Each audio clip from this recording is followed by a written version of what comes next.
Welcome to kitchen point नमी। आज मैं रोषे करी कदली भंडार रेसिपी।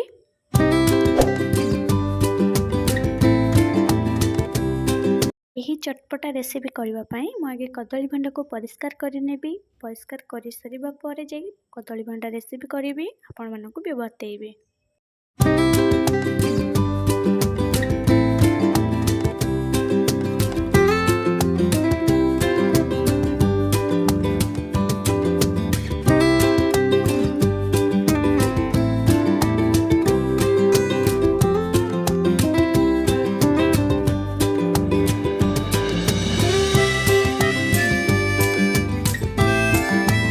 देखु तार मझी अंश फूल को किपरि कढ़ा हम।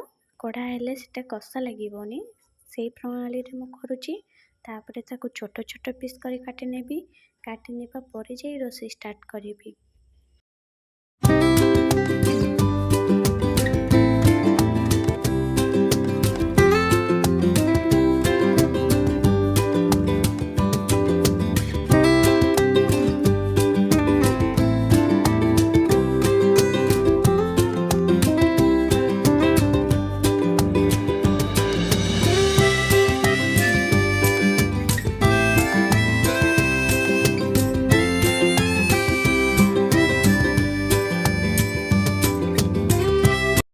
देखु मोर प्राय काटी ही सारा एवं मसला रेडी करी।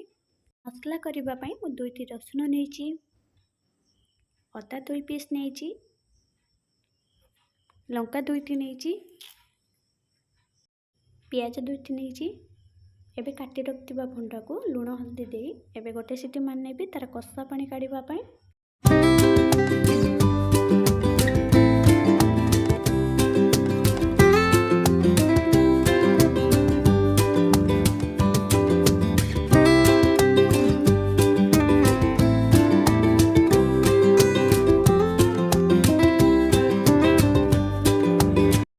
लुण हाफ चमच पकेली,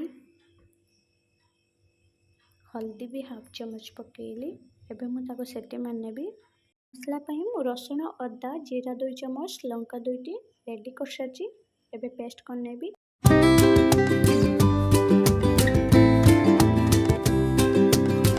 एबे कढ़ाई गरम हेबा परे सरसो तेल 4 चमच नहीं, सेथिरे तेजपत्र 2टी पकेली।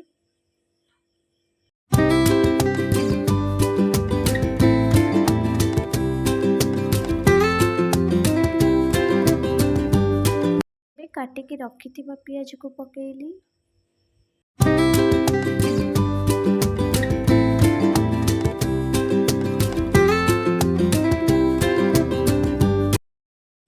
पियाज मोर टिके लाल ही आसलानी। एबे मु आलू को पकेली।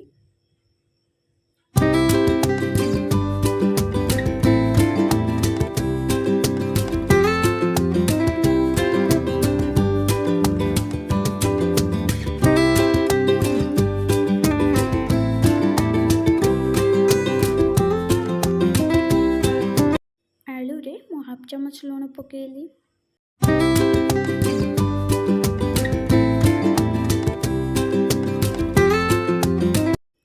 आलू को मु लो फ्लेम करिकी 10 मिनिट संतुलिबी। संतुलिबा परे जे मसला ऐड करिबी।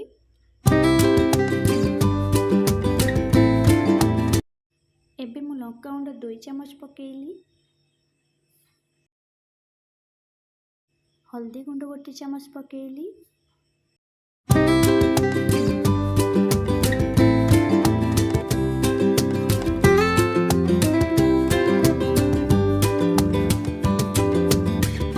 एबे सेतरे मो मसला को ऐड करिबी।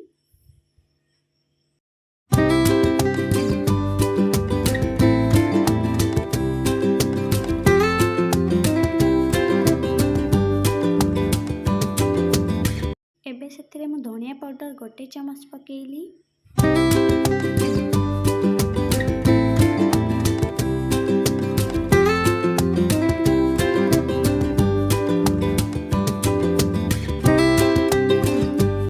काटिकी रखिथिबा बिलाती को पकेली। टिके सिद्ध हबा पई आगे में पकेली। एबे सीटी मारी रखिथिबा भंडा को एबे पानी गड़े नेबी।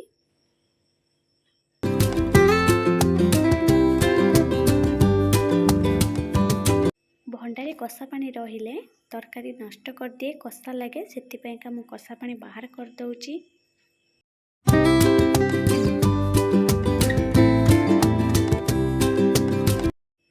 ଏବେ ମୋର ବିଲାତି ମେଲ୍ଟ ହେଇସାରିଲାଣି, ଆଳୁ ବି ସିଝି ସାରିଲାଣି।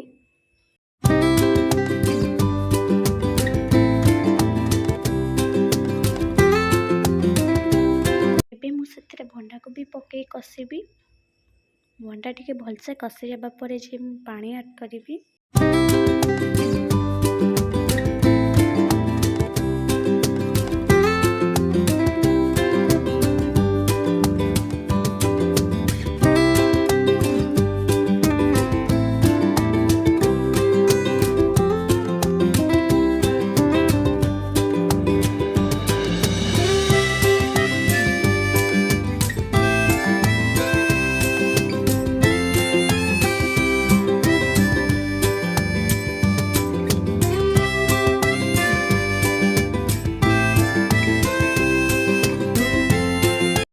ତରକାରୀ ମୋର ଟିକେ ଗ୍ରେଭି ହେବା ପାଇଁ ମୁଁ ବହୁତ କମ୍ ପାଣି ୟୁଜ୍ କରିଛି।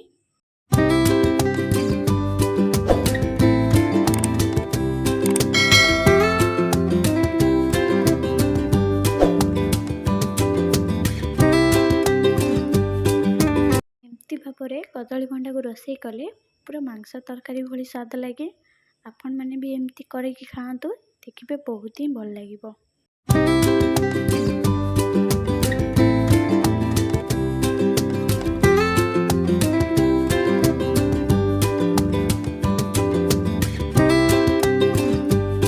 ଏମିତି ଭାବେ ନୂଆ ନୂଆ ଭିଡ଼ିଓ ଦେଖିବା ପାଇଁ ମୋ ଚ୍ୟାନେଲକୁ ସବସ୍କ୍ରାଇବ୍ କରନ୍ତୁ ଆଉ ଲାଇକ୍ କମେଣ୍ଟ କରନ୍ତୁ। Thank you.